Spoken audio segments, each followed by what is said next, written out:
Hey everyone, Shawn Clement here, and what a gorgeous evening here at the Royal Quebec Golf Club here in Quebec City. And today we're going to talk about what happens when out of the blue you're enjoying your round of golf and out of left field comes just a butt ugly shot that just goes offline and leaves you wondering what the heck just happened. And this is where your routine is supremely important. There's a big difference between on the range and on the golf course. Now I just got here, we're on the road today, we're enjoying a nice race with my son out in Latsuk, which is about 3 hours north of here, and dodged a few thunderstorms on the way back, and now I'm relaxing. My first swing of the day, and right out of the gate, I'm gonna give myself a nice target and a flight plan. So you see my buildings in the background here, and I'm gonna pick an intermediate point right there in front of the ball, and I picked the draw. So I'm setting up, and I'm getting ready to throw my club with ease in the direction that's a little right of that intermediate point. So I feel right now that when I swing in that direction, that my contact's going to be good, the amount of curvature is going to be good, my balance is going to be solid because I got the right distance between myself and the golf ball. So what's it going to feel like when I release effortlessly in that direction? Oh yeah, it feels about like, oh, look at that. So beautiful contact. It started right on the building and just overdrew just a tad. So my brain really enjoyed that. Wasn't that nice? And now most of you will grab a ball from the pile and whack one and compare it immediately to your benchmark. Everyone here has a benchmark of what a good 7-iron looks like, feels like, sounds like. And so you fire one off in the direction. You don't have a target, you don't have a flight plan, and you just go ahead and whack one. And your brain says, well, that's not a 7-iron. A 7-iron is about that high and sounds about like that and feels much better than that. Well, by default, you just gave your brain a target. So now the brain says, oh, that's what you want. So, oh yeah, and then you look at that one, you say, yep, that's a lot more the 7-iron I was looking for. It was just a hair thin. Now, when you're on the golf course, you don't have that luxury, do you? So many of you, number one, are way too careful when you get on the golf course. So you get there and you say, okay, I only have one chance. Don't go there in the water, don't go there out of bounds, and short's away a big bunker, so wow, you gotta be careful, gotta watch out, and now you stand over the ball and you're all tense.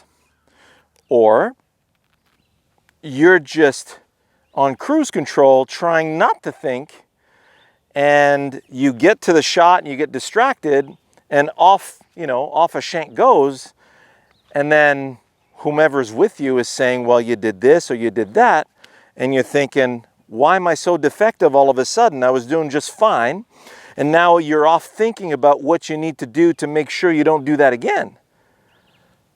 Boy, oh boy, are you in for a rough ride, and we've all been there. So bottom line, how does this machine work? Well, we have a self-preserving system that has been with us for a long, long time. So we were hunter-gatherers for the better part of 2.5 to 3 million years, and we had to throw a lot of stuff at our food. So if I'm throwing something in that direction, well, the first thing my brain's gonna do is go get the ground, use the ground to get my body out of the way, so I have access to that. You look at any good baseball pitcher, any good boxer or martial artist, you're looking at amazing kinetic chains that are engaged naturally with targets. If that's your target, why would I need to shift weight or clear my hips when I'm already facing the target? That can't ever be your target. You can't be careful and manipulate your club to meet the ball. You're going to sabotage your swing. So number one rule is always have a flight plan and you always have an intermediate point that's going to get you into that flight plan. So if I use a ball here for you, so I'm going to the building with a little fade. I'm going to line up over the left edge of that intermediate point, play the ball a hair forward to center, and now I'm looking for a nice delivery. So how do I deliver into that picture? Well, my favorite's cutting a dandelion stem. So if this is a dandelion in disguise, and I'm trying to cut the stem of the dandelion, this is what's really cool. So in order to get to the stem is in the center of the ball. So the club comes down, the ball strikes the face. Then the dandelion stem gets cut as the club continues through. So when you're cutting through something, there's a wonderful continuity to the action, and the action continues through. Now, where would you like to cut towards? I want to cut towards the left edge of that intermediate point. Well, now the brain sees continuity beyond there through there. Brain's got to go get the ground, use the ground to get your body out of the way. You get a weight shift, a wonderful clearing of those hips, and you get a good golf swing. How good is it going to be? I don't know. They've shown through several studies how the human brain is incapable of repeating the task the same way every time. It's an adaptation machine.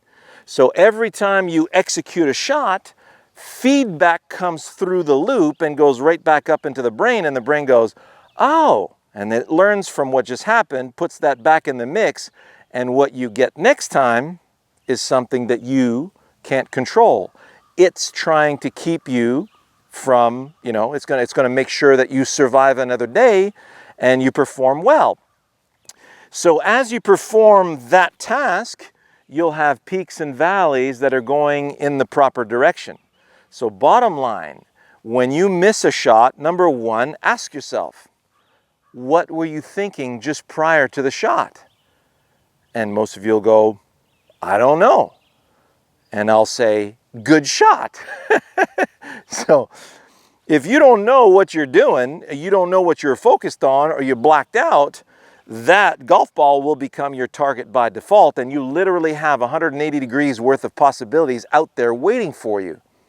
And then you're wondering why you're so defective. Well, you didn't give your brain a proper direction from upper management to begin with.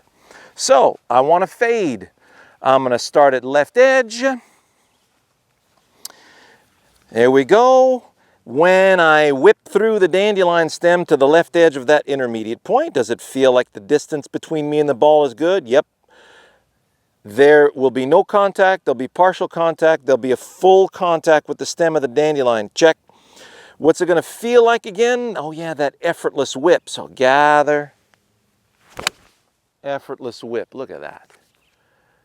Come on, a little more. So I just caught the corner of the building, and that ball started just beautifully to the left edge of my intermediate point, and the contact was splendid.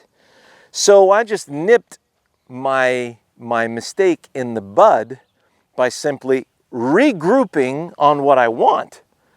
So if you have a target, draw to the building, yay high, got it. Line up over the intermediate point, play the ball a smidgen back, get behind the ball. Now it feels like I can cut through the dandelion stem to the right of that intermediate point. Right edge, right edge, right edge. And it's coming right back onto that building, right corner, fantastic. Beautiful contact to the right edge of that intermediate point.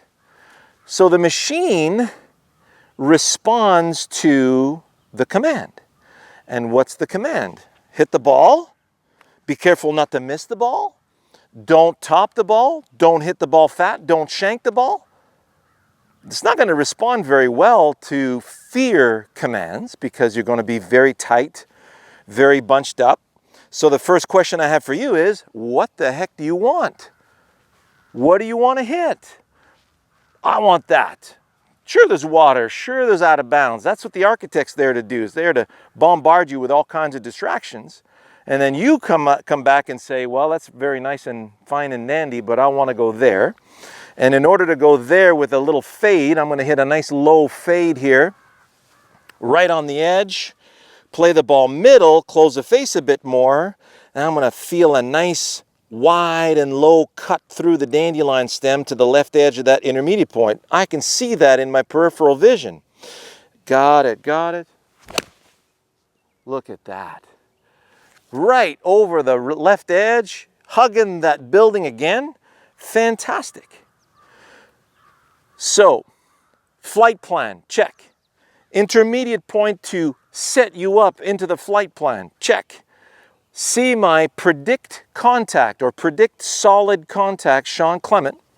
It's actually predict solid contact and direction, Shawn Clement. It's a real gem. And it'll show you the 4 elements you need to have in order to deliver and stay with your task. And if you go to my premium channel, you'll see it's called Predict Contact and the Goldilocks series. And then you'll see a wonderful set of videos on task. Task trumps everything, and my top 3 tasks, so that you have something very, very clear and something very, very specific to fall back on every shot, okay? So I hope you enjoyed that, and we'll see you later on in the week. All the best.